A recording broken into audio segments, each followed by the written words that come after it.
नमस्ते, नमस्कार, जय हिंद, आदाब, भारत माता की जय। मैं सत्यम ठाकुर फिर से स्वागत करता हूँ आप लोगों को दरोगा अड्डा पर। और ये छठा चैप्टर है, 7वां चैप्टर है। इसका 65 तक क्वेश्चन हम अपलोड कर चुके थे। 66 से क्वेश्चन देखेंगे। 66 नंबर क्वेश्चन है, बिहार प्रांतीय किसान सभा का गठन किसने किया था? स्वामी सहजानंद सरस्वती ने। बिहार प्रांतीय किसान सभा का गठन किया था स्वामी सहजानंद सरस्वती ने 1929 में। 67 नंबर है कि स्वामी सहजानंद सरस्वती ने एक पत्रिका का प्रकाशन किया था, उसका नाम था हुंकार। स्वामी सहजानंद सरस्वती ने एक पत्रिका का प्रकाशन किया था जिसका नाम था हुंकार। 68 नंबर क्वेश्चन है, स्वामी सहजानंद निम्न में से किससे संबंधित थे? तो स्वामी सहजानंद जो थे वो बिहार में किसान आंदोलन से संबंधित थे। अखिल भारतीय किसान सभा के प्रथम सत्र की अध्यक्षता किसने किया था? अखिल भारतीय किसान सभा के प्रथम सत्र की अध्यक्षता दोस्तों स्वामी सहजानंद ने किया था लखनऊ में 1936 में। अखिल भारतीय किसान सभा के प्रथम सत्र की अध्यक्षता 1936 में लखनऊ में हुआ था स्वामी सहजानंद के द्वारा। और उस समय दोस्तों जो महासचिव थे वो एन एन रंगा थे, भी याद रखिएगा। अगला है 1936 में अखिल भारतीय किसान सभा के प्रथम सत्र की अध्यक्षता किया था स्वामी सहजानंद सरस्वती ने। लखनऊ में स्थापित अखिल भारतीय किसान कांग्रेस के महासचिव के रूप में किसे चुना गया था? तो हो जाएगा एनजी रंगा। लखनऊ में स्थापित अखिल भारतीय किसान कांग्रेस के महासचिव के रूप में चुना गया था एनजी रंगा को। 72 नंबर है दोस्तों, अखिल भारतीय किसान कांग्रेस का गठन 1936 में किया गया है। अखिल भारतीय किसान कांग्रेस का गठन 1936 में किया गया है। वह कौन सा जगह था जहां अखिल भारतीय किसान सभा का पहला अधिवेशन हुआ? तो हो जाएगा लखनऊ। वह कौन सा जगह था जहां अखिल भारतीय किसान सभा का पहला अधिवेशन हुआ? वह था लखनऊ। अगला है क्वेश्चन 74 नंबर कि स्वामी सहजानंद सरस्वती ने भूमि और जलमार्ग के राष्ट्रीयकरण की मांग के साथ अखिल भारतीय संयुक्त किसान सभा का गठन किया था दोस्तों।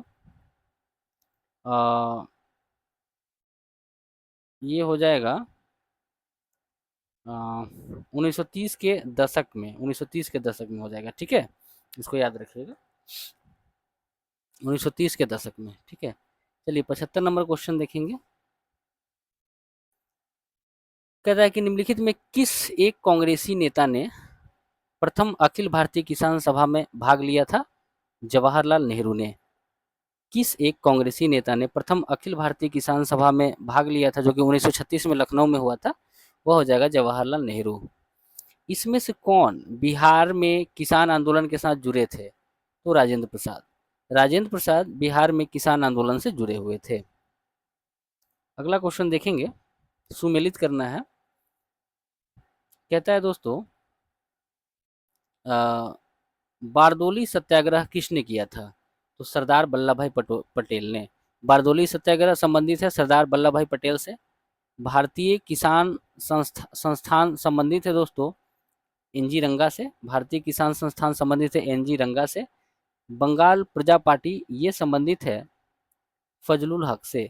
बंगाल प्रजा पार्टी संबंधित है फजलुल हक से।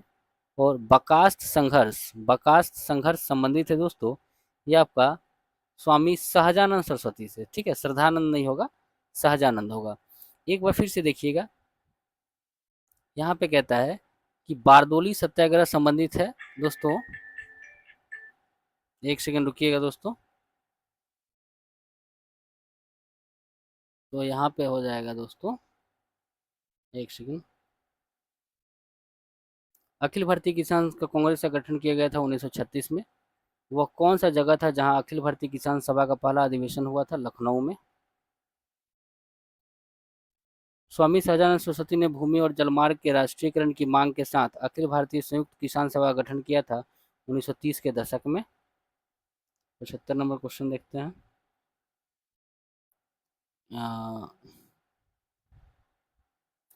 निम्नलिखित में किस एक कांग्रेसी नेता ने प्रथम अखिल भारतीय किसान सभा का भाग लिया था? जवाहरलाल नेहरू ने। इसमें कौन बिहार में किसान आंदोलन के साथ जुड़े थे? राजेंद्र प्रसाद। अगला है बारदोली सत्याग्रह से जुड़े थे दोस्तों सरदार वल्लभ भाई पटेल। भारतीय किसान संस्थान से जुड़े थे, भारतीय किसान संस्थान से एजी रंगा। बंगाल प्रजा पार्टी से फजलुल हक और बर्खास्त हो जाएगा संघर्ष से सहजानंद सरस्वती। चलिए 78 नंबर क्वेश्चन है, निम्नलिखित में कौन फरवरी 1918 में स्थापित यूपी किसान सभा से संबंधित नहीं थे? जवाहरलाल नेहरू नहीं थे, लेकिन इंदिरायण द्विवेदी, गौरीशंकर मिश्रा, मदन मोहन मालवीय थे। अगला है नाई धोबी बंद सामाजिक बायकॉट एक स्वरूप था जो 1919 में किसानों द्वारा प्रतापगढ़ जिला में चलाया गया था। नाई धोबी बंद कहाँ चलाया गया था? प्रतापगढ़ जिला में किसानों के द्वारा चलाया गया था। वह प्रदेश कौन सा था जहां बाबा रामचंद्र ने किसानों को संगठित किया था? अवध। बाबा रामचंद्र ने किसानों को संगठित किया था, वो हो जाएगा अवध। ठीक है, अगला देखेंगे। कहता है कि 1930 के दशक में देश के विभिन्न भागों में अलग अलग नेताओं द्वारा किसान आंदोलन चलाए गए थे, उनका प्रभाव क्षेत्रों में से सुमेलित कीजिए। देखिए, तो सहजानंद सरस्वती हो जाएगा बिहार से, खुदाई खिदमतगार हो जाएगा NWFC से, स्वामी रामानंद हैदराबाद से और अब्दुल हमीद खां दक्षिण असम से हो जाएगा। ठीक है, इसको याद रखिएगा। चलिए 81 के बाद 82 नंबर क्वेश्चन देखेंगे। कहता है अवध में एका आंदोलन का उद्देश्य क्या था? तो लगान को नगद में बदलना। अवध में एका आंदोलन का काम था लगान को नगद में बदलना। अगला है एका आंदोलन का प्रारंभ किया गया था उत्तर प्रदेश के हरदोई, बाराबंकी एवं अन्य स्थानीय किसानों के द्वारा।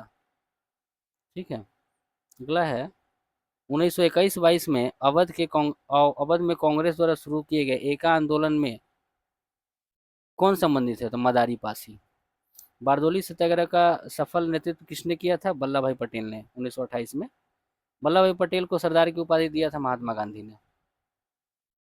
अगला देखेंगे, महात्मा गांधी ने वल्लभ भाई पटेल को सरदार की उपाधि उसकी बड़ी संगठन क्षमता के कारण आंदोलन में दिया था। किस आंदोलन में? बारदोली सत्याग्रह में। अच्छा, बंगाल के तिभागा किसान आंदोलन की क्या मांग था? तो जमींदार की हिस्सेदारी में, पहले जमींदार माने आधा देता था, उसको एक तिहाई करने का काम, यही मांग था कि एक तिहाई किया जाए। अच्छा, तिभागा आंदोलन वर्ष 1946 में बंगाल में प्रारंभ हुआ किसान सभा के नेतृत्व में। तिभागा आंदोलन वर्ष 1946 में बंगाल में आरंभ हुआ किसान सभा के नेतृत्व में। अच्छा, भूदान आंदोलन का सबसे पहले प्रारंभ किस राज्य में हुआ था? दोस्तों आंध्र प्रदेश में होगा, आंध्र प्रदेश हो जाएगा। ठीक है, भूदान आंदोलन। अच्छा, भूदान आंदोलन किसने प्रारंभ किया था? विनोबा भावे ने। गुजरात के बारदोली सत्याग्रह का नेतृत्व किया था मेहता बंधु और सरदार वल्लभ भाई पटेल ने। गुजरात के बारदोली सत्याग्रह का नेतृत्व किया था मेहता बंधु में कल्याण जी और कुंवर जी हैं, और सरदार वल्लभ भाई पटेल, ये दोनों लोग शामिल थे। अगला है कि किस आंदोलन के दौरान सबसे बड़ा कृषक छापामार युद्ध देखने को मिलता है? तो तेभागा आंदोलन में। कहता है कि किस आंदोलन के दौरान सबसे बड़ा कृषक छापामार युद्ध देखने को मिलता है? तेभागा आंदोलन में। भारत के इतिहास के संदर्भ में उलगुलान अथवा उपद्रव निम्नलिखित में से किस घटना का विवरण है? तो 1899 से 1900 के बिरसा मुंडा विद्रोह का है। ठीक है, अगला है दोस्तों कि निम्नलिखित में किस कारण से भारत में 20वीं शताब्दी के आरंभ में नील की खेती का ह्रास हुआ? निम्नलिखित में किस कारण से भारत में 20वीं शताब्दी के आरंभ में नील की खेती का ह्रास हुआ? तो नई खोज हो गया था, विश्व बाजार में इसका लाभ कम हो रहा था, इसी के लिए। अगला है संथाल विद्रोह के शांत हो जाने के बाद औपनिवेशिक माने ब्रिटिश शासन द्वारा कौन से उपाय किया गया था? दोस्तों संथाल परगना नामक राज्य क्षेत्रों का सृजन किया गया। संथाल परगना नामक राज्य क्षेत्रों का सृजन किया गया। किसी संथाल का गैर संथाल को भूमि अंतरण करना गैर कानूनी हो गया था। ये दोनों बात था इसमें शामिल। 97 नंबर है, निम्नलिखित में विद्रोहों में किसको बंकिम चंद्र चटर्जी ने अपने उपन्यास आनंद मठ में उल्लेख किया है? तो ये हो जाएगा सन्यासी विद्रोह। ठीक है, चलिए अगला देखते हैं। जनजातीय लोगों के संबंध में आदिवासी शब्द का प्रयोग किया गया था ठक्कर बापा ने। जनजातीय लोगों के संबंध में आदिवासी शब्द का प्रयोग किसने किया था? ठक्कर बापा ने। आगे देखेंगे। पावना विद्रोह हुआ था 1873 से 76 में। पावना विद्रोह 1873 से 76 में। एका आंदोलन 1921-22 में। संथाल 1955-56 में और ताना भगत 1914 में। ठीक है, याद रखिएगा इसको। अगला इसको मिलाना है दोस्तों। अहोम विद्रोह होता है 1828 से 1833। अहोम विद्रोह 1828 से 1833। कोल विद्रोह हुआ है 1831-32 में। कोल विद्रोह 1831-32 में। संथाल विद्रोह 1855-56 में और मोपला हुआ है 1921 में। याद रखेंगे इसको। अगला है प्रसिद्ध नाटक नील दर्पण, जिसमें इंडिगो की खेती करने वाले किसानों को दमन का चित्रण किया गया है, इसकी रचना किया है दीनबंधु मित्र ने। 1831 में बुद्धो भगत के नेतृत्व में कोल विद्रोह किस क्षेत्र में हुआ है? वह सिंहभूम में हुआ है। आगे देखेंगे, किस स्थान पर आदिवासियों ने अंग्रेजों के खिलाफ विद्रोह किया था? तो बिहार और काठियावाड़। बिहार और काठियावाड़ में आदिवासियों ने अंग्रेजों के विरुद्ध विद्रोह किया था। 104 नंबर क्वेश्चन है, नील विद्रोह के बारे में कथन कर रहा है कि नील विद्रोह के बारे में थोड़ा समझाइए। तो नील विद्रोह दोस्तों होता था, जबरदस्ती खेती करवाता था, वही होगा। कहता है कि रैयत नील की खेती नहीं करना चाहते थे, एक अमान्य मूल्य पर जबरदस्ती अ, खेती करवाई जाती थी, वही बात है। अगला है कि 1875 के दक्कन के दंगों का तत्कालीकरण क्या था? तो महाजनों के द्वारा ऊंची ब्याज दर। 1875 के दक्कन के दंगों का कारण था दोस्तों महाजनों के द्वारा ऊंची ब्याज दर। अच्छा, फैजी आंदोलन की शुरुआत किया था हाजी शरीयतुल्लाह ने। फैजी आंदोलन की शुरुआत किया था हाजी शरीयतुल्लाह ने। 107 है, बेलूथम्पी ने अंग्रेजों के विरुद्ध आंदोलन का नेतृत्व किया था केरल में। वेलुपंथी ने अंग्रेजों के विरुद्ध आंदोलन का नेतृत्व किया था केरल में। महात्मा गांधी उनके विचारों से प्रभावित होने वाले प्रथम आदिवासी थे जदुनांग। महात्मा गांधी एवं उनके विचारों से प्रभावित होने वाले प्रथम आदिवासी नेता थे जदुनांग। अगला है कि ब्रिटिश औपनिवेशिक व्यवस्था के विरुद्ध 1857 से पहले भारत में विभिन्न भागों में आंदोलन हुए, उसका सही क्रम देखिए। बंगाल सिपाही विद्रोह 1764 में, बंगाल सिपाही विद्रोह 1764 में होता है। कच्छ का विद्रोह 1819 में, कच्छ का विद्रोह 1821 में होता है। अच्छा, वेलोर का सिपाही विद्रोह दोस्तों ये 1806 में। वेलोर का सिपाही विद्रोह 1806 में, संथाल विद्रोह 1855-56 में और कोल विद्रोह 1831-32 में होता है। एक बार फिर से देखिएगा। कहता है कि बंगाल का सिपाही विद्रोह तो 1764 में हुआ, बंगाल का सिपाही विद्रोह 1764 में, कच्छ का विद्रोह 1819 में, कच्छ का विद्रोह 1819 में होता है। वेलोर का सिपाही विद्रोह 1806 में, वेलोर का सिपाही विद्रोह 1806 में, संथाल विद्रोह 1855-56 में, संथाल विद्रोह 1855-56 में, कोल विद्रोह 1831-32 में देखने को मिलता है। अगला है, पागलपंथ की स्थापना किसने किया था? करमशाह ने। पागलपंथी विद्रोह का स्थापना दोस्तों करमशाह ने किया था।